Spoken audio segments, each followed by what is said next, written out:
Hey everyone, welcome back. Today we are diving into the contrasting world of You've Got Mail, Nora Ephron's classic rom-com starring Meg Ryan and Tom Hanks.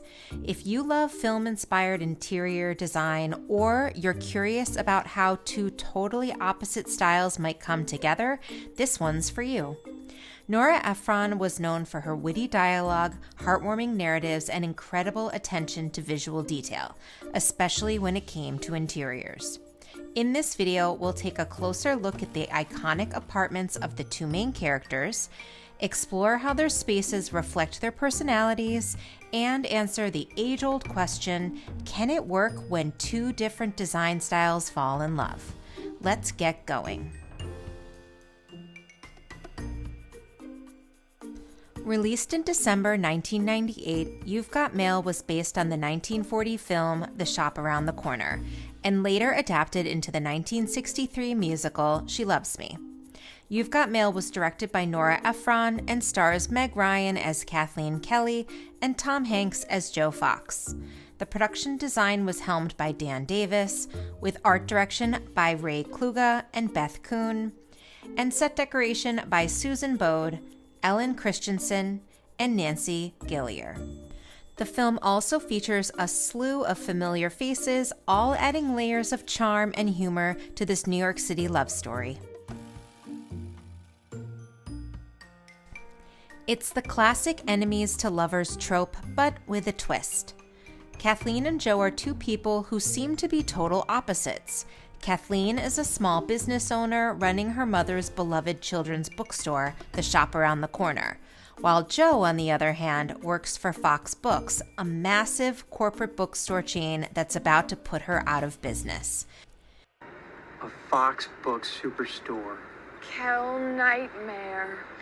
It has nothing to do with us. It's big, impersonal, overstocked, and full of ignorant salespeople. But they discount. Hey, how you doing? Frank Navasky. Joe Fox. Joe Fox, F-O-X. They are adversaries who irritate each other IRL, but they are unknowingly falling in love online. The theme of contrast runs throughout the entire movie. Kathleen's small family-owned business versus Joe's big box bookstore, the romantic nature of reading books and writing letters versus the impersonal nature of technology and email. Even Kathleen's favorite novel, Pride and Prejudice, is an Easter egg that nods to the same theme. Two people from different worlds whose growth makes their love possible. Confession, I have read Pride and Prejudice about 200 times. I get lost in the language, words like thither, mischance, felicity. I'm always in agony over whether Elizabeth and Mr. Darcy are really going to get together. Read it. I know you'll love it. Nowhere is their opposition more vividly expressed than in their homes, two spaces that perfectly capture who they are. Kathleen's warm, romantic Cottage-Core haven and Joe's structured, modern retreat. Let's explore how those two distinct design worlds not only reflect the characters and who they are, but also imagine what it'd be like if their styles and their lives came together.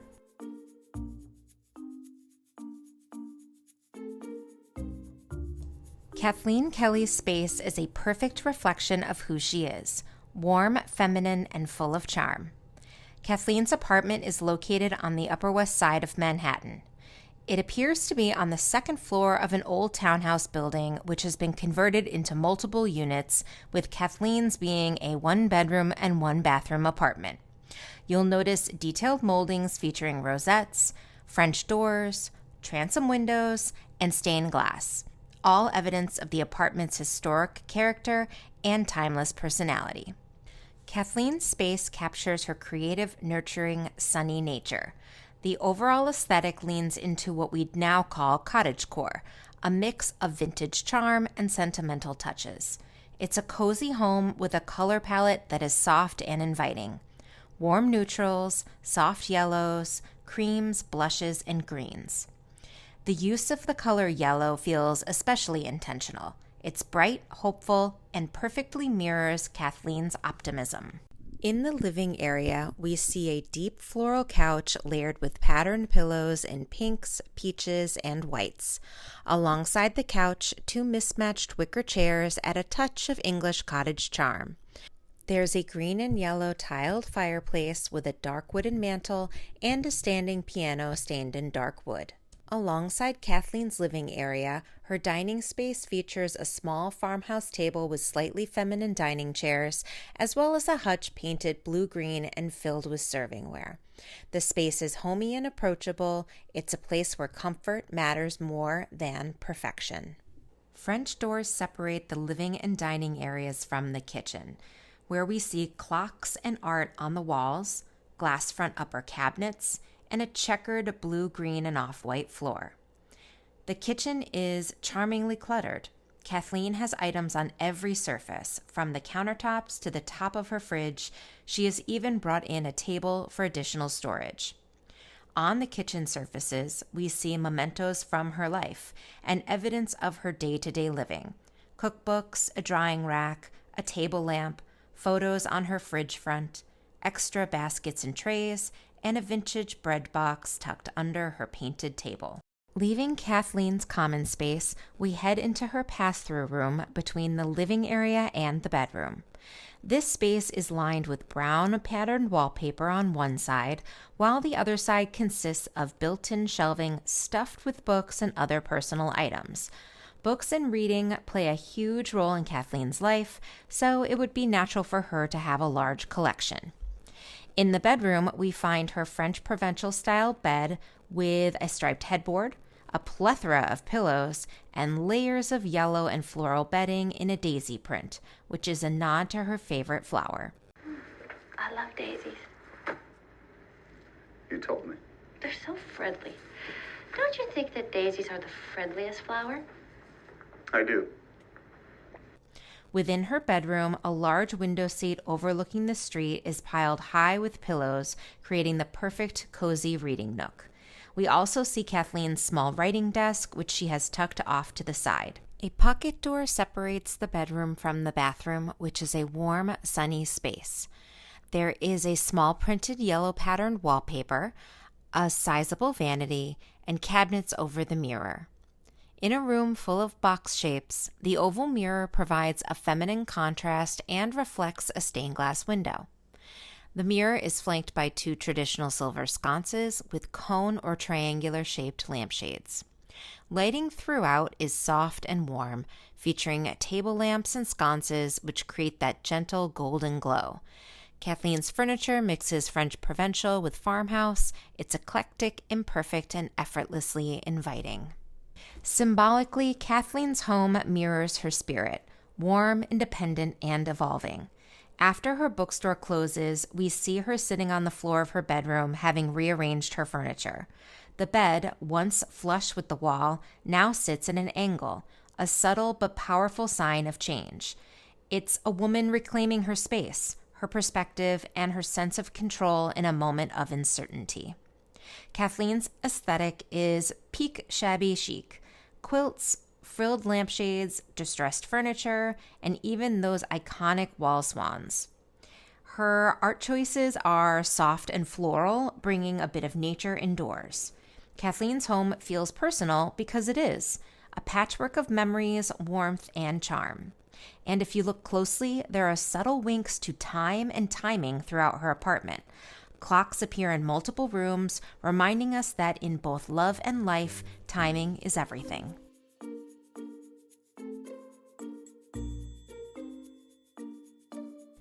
Next, we step into a very different New York apartment, one that speaks to another kind of personality and lifestyle. Joe Fox's apartment is also located on the Upper West Side, but where Kathleen's space feels warm and whimsical, Joe's immediately reads as structured and deliberate. It's the home of a man who values order and efficiency, yet still manages to make the space feel lived in and personal. The color palette is grounded in black, white, and gray, accented by deep woods and subtle earthy tones. The patterns and decor choices reflect Joe's methodical nature. Everything feels intentional, from the symmetry of his layout to the consistency of his design choices.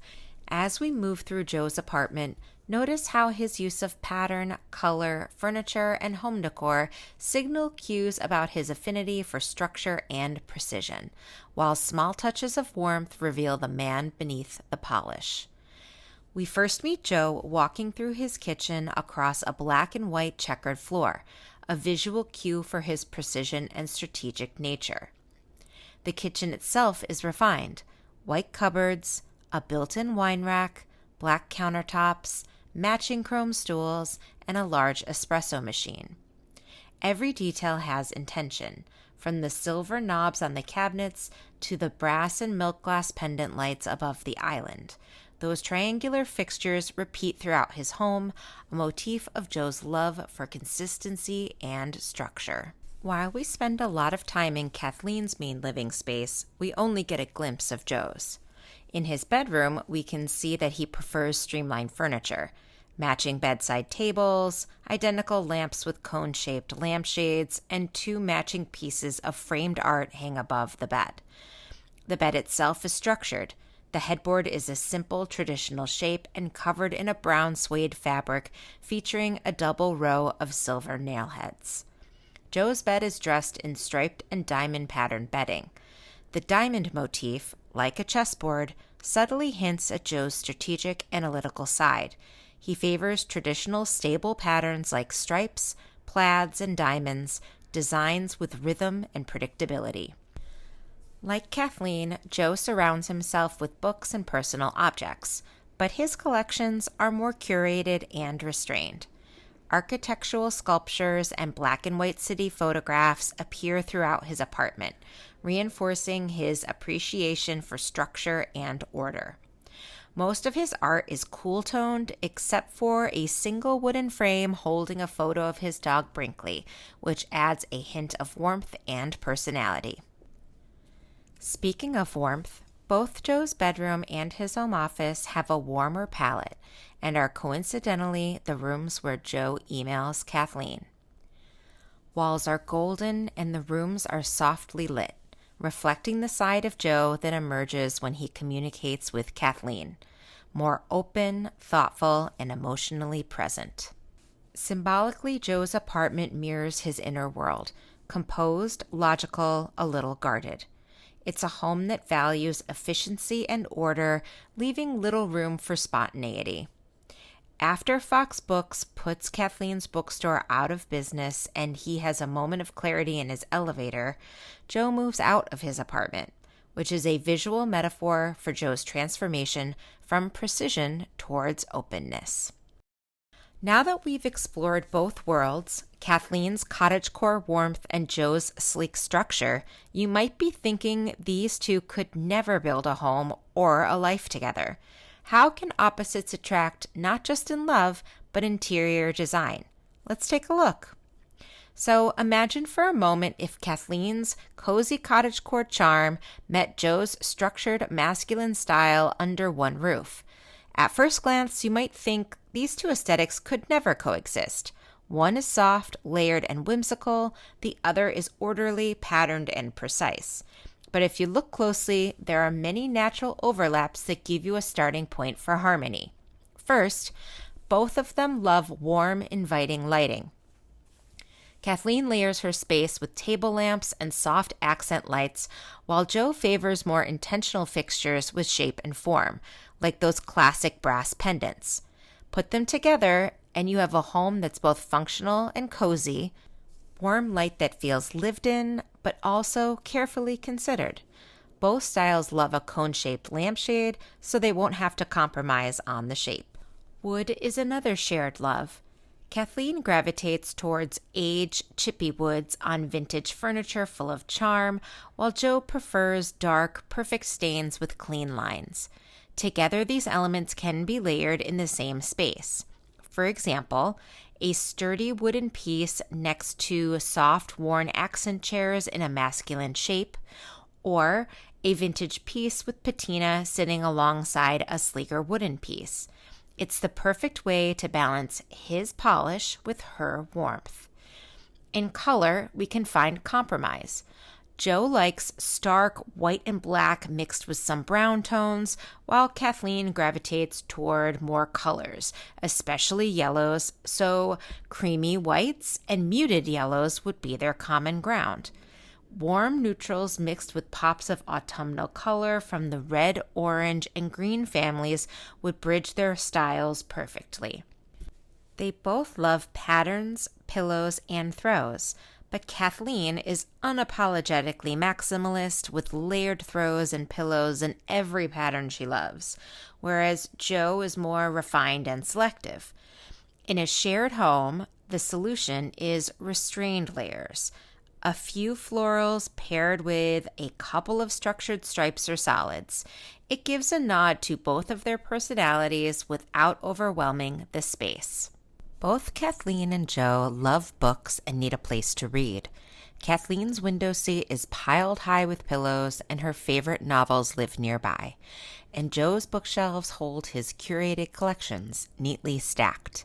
Imagine a reading corner that blends cozy with structure through colors, textures, fabrics, and shapes.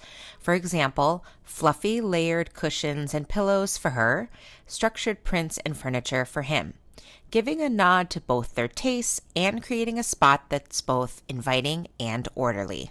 The kitchen might be the easiest room to blend their styles. If you were watching closely, you may have noticed the similarities between Kathleen's and Joe's kitchens. Both have white painted cabinets, glass front uppers, and closed lower cupboards. Even their floors echo each other. Joe's bold black and white checkered tile and Kathleen's softer blue-green version. Both sides of the same idea, one crisp and graphic, the other romantic and nostalgic. Joe's cabinetry with its classic traditional shapes is exactly the kind Kathleen would love. And both of them enjoy showing off their favorite servingware and treasured dishes. Swap Joe's stark white for a warmer cream or soft yellow, and suddenly the kitchen feels inviting to both. Bright and structured enough for him, warm and cozy enough for her. The result is a space that feels balanced, lived in, and uniquely theirs. It's not about forcing one style over the other, but about letting both personalities shine. Kathleen's warmth softens Joe's structure, and Joe's precision gives Kathleen's maximalism a grounding, intentional touch. Together, the home becomes dynamic, layered, and perfectly harmonious, a true reflection of two very different people coming together, not just in life, but in design. There's a little lesson here about opposites attracting, not just in love, but in design. The key is finding common ground, respecting what each person loves, and creating a space that feels like both of you. Focus on the things that you both like, whether warm lighting, wood furniture, a place to read, or colors, so that you can find simple ways to merge two personalities into one home. So, which apartment or blended space speaks to you the most? Drop a comment below and let me know how you might combine these styles. And for those of you with eagle eyes, did you notice any other Easter eggs in the apartments from You've Got Mail? I hope that this has given you ideas for blending opposite styles. For future videos in this series, I'm always open to ideas, so if you have a movie or a TV show you'd like me to cover, drop it in the comments. I'm currently working on 2 right now, including one for the holidays. Don't forget to like, subscribe, and turn on your notifications so you know when I post a new video. Thanks for watching. Bye!